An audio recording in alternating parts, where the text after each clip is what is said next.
Whoa! Hello, I'm Wulzy VODs. I'd like to welcome you to the joy of creating in Geometry Dash. The level editor. It's a vast blue ocean of emptiness. Okay, that doesn't make sense. How can something be blue and empty at the same time? But you know what I mean? It's just intimidating. As soon as you go in, there's so many buttons, there's so many blocks. How do you put these blocks together? How do you find inspiration to know what color you're gonna make everything? What vibes you're gonna be going for? I'm gonna answer that today. Ignore the fact that these buttons just don't work for some reason. The texture's just like dead. I've picked my song in advance. This one, it's quite spacey. It's vibey. It's got a lot of atmosphere behind it. There's a lot of synths that are rising and falling, going quiet and loud. So naturally, I think of space. You fly in space. So I'm using a ship. Gonna make everything dark. So far, we have absolutely nothing. But I'm gonna start it from the back to the front. This is usually the approach that I take when I am trying to create successful atmosphere. Gonna go with a nice blue. That's the kind of vibe I get from where the song's at right now. I will say, most of this video is just going to be talking about what motivation is, rather than talking about my specific motivation. I'm gonna be building in the background, but it's mostly just gonna be a nice little chat between us, you know? Now, motivation, it comes in a lot of different forms, obviously. You can see a level that you really like and get motivated by it. Or you can take external motivation, which is when you just have an epiphany and think, oh, I could make a GD level that thinks about, you know, in my case, space. And what I like to think about is matching to the song. As a new creator, that is something that is extremely effective and sets you apart from everyone else in a landscape where it's quite difficult to prove yourself, right? Not that that's what creating is all about, but it's a nice little aspect that can feel rewarding. And motivation, you know, it's a big part of creating as a whole. Having passion for what you're making and actually having the drive to keep working on it and keep chipping away. You have to be patient.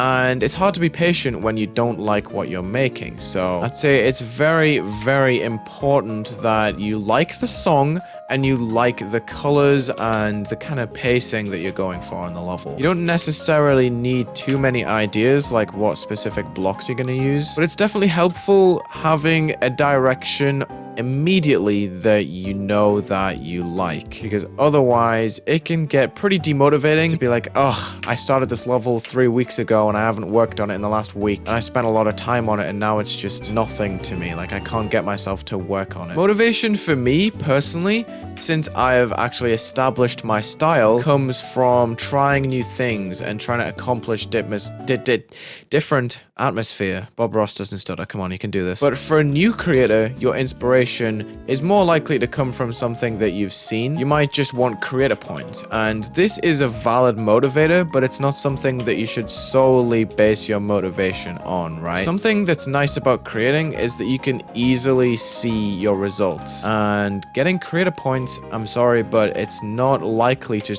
immediately appear in front of your face. It's a lot about feedback, which leads me on to something else. Feedback is either a make or break situation, and to control that, what I suggest is that if you use feedback channels on Discord, I recommend that you don't take everything that people say, because you might have a certain vision and what someone might say might not align with it. You have every right to decline the feedback and just keep going the way that you are, because it's good to know what you want from your level. And, you know, asking for feedback, it's a good idea because you might get an idea from someone that you hadn't previously considered at all. For example, someone could say to me right now, why don't you add stars? And I'll be like, oh, that's a cool idea. Yeah, sure. But if someone said, oh yeah, you could put some fire and some like static in the background, I'd be thinking, should I really do this? So you have a right to defend what you're making when you ask for feedback. But I will say, if you ask for feedback, you are opening yourself up into a landscape of criticism. It's not a word that people like, but it's true. There will be people that will constantly compare your level to other things, even if you're not necessarily worried about that. And that's something to be careful of, because obviously you're going to want to protect your motivation to build, right? It can be pretty demotivating if someone says, oh,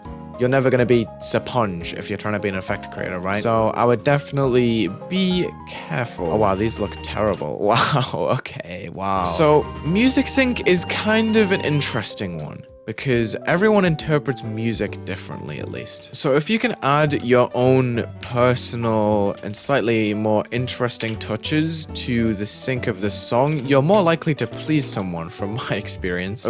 Please makes it sound really, really weird. I mean impress, obviously. I just think music sync can show someone that you care about your level, and that's going back to the whole passion thing, why it's important to actually like what you're making, because, well, no, the more time you spend does not equal better. What I mean is, if you add interesting details for longer, you're more likely to leave a lasting impact, if that makes sense.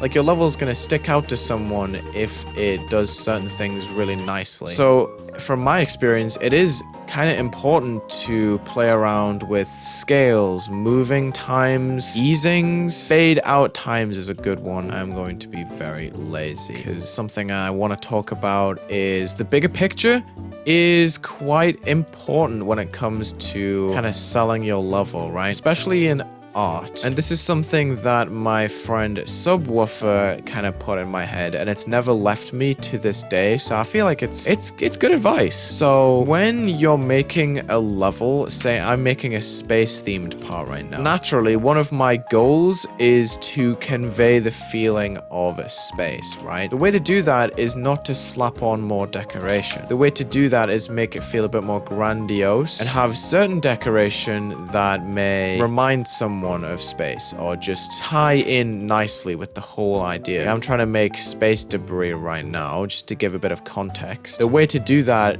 may not be to just pile on tons and tons of decoration all over, right? The method is to create one thing and make sure it works really well with the level. And then from there, that's when you can start branching off into different ideas. Not to tell you that there's a right and wrong in creating, but just from my experience, I like to make something cool first and then get my ideas from there, rather than trying to make something that might not work, something that might be a little bit risky, and then realizing a little bit later, like, oops, this isn't as cool as I thought it was. After you've put a bunch of effort into, you know, putting lipstick on a pig. It's something that happens a lot in my level swaps. I'll be trying to build around something that I'm not too pleased with, and then it ends up just becoming a giant mess. Because the amount of times that I have built in this game and then realized after I've already built something in a part how much cooler something else would have been, it's kind of heartbreaking. And then that can stop you from feeling like you've reached your full potential, and then it just spirals into this really weird mess of just like, man, I should be doing better. How am I not living up to the standards of today? Standards,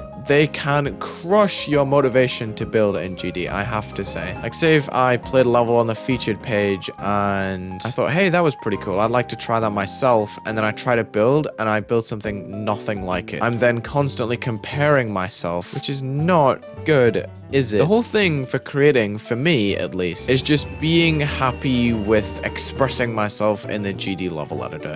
As cringe as it sounds, that is what I enjoy the most. And I will say, a lot of my motivation is external too, because I make videos. That does weigh into my personal motivation. It's different, but it is there, and it's valid, right? And while I do like to try new things in the editor, a big part of it is like, oh, what can I do next that's gonna inspire a bunch of creators, right? Because that is what I love to see. I love uploading videos, seeing the comments of people that have tried something that I've done, or being like, oh, that's a sick idea. I could bounce from that. It really helps me feel validated when my levels aren't necessarily the greatest thing. Like, I'm not an amazing creator, right? I like to have some sort of external motivation that keeps me from losing my head and thinking that I'm not good enough, right? Something I want to push with this specific level is simplicity and not doing too much, just being happy with the small things that work. And I gotta say, everyone has scrap levels. Everyone has a couple of levels that they started, thought were gonna be sick, and just never ever finished. And I encourage, if you're gonna try and create, that you look around in the community too. Keep your eyes peeled, because a lot of things that you feel are felt by a lot of other people, and a place like Twitter or Discord is very expressive, and I'm sure that you will find people, like-minded people, that are trying to create and get stuck, and then that can lead you to, I guess, validity, the same way that I I find validity in you guys like supporting me and, you know, feedback. Important, but not to be held too close. Let me link these triggers together. This is a handy little thing. And let me link this arrow together. And these can go pretty much anywhere. Build helper, and then I can just click on a trigger. Boom, selected the whole lot. Everything's nice and out of the way. Trigger management isn't that important for motivation unless you want to go ahead and do the Jonathan thing of like 15 is the music note, 16 is the whole thing. Thin. That's where I'm cutting off this video, unfortunately. I talk too much. The next video in the Wulzy Ross series will cover a little technique that you can use to get a bit of bang for your buck. Tune in next time to see what that means. It's basically create more efficiently with the same idea used in a different way. And I think that's really important to flesh out a level and see what you've made actually come to life. I hope to see you next time. Thank you for watching and have a good day.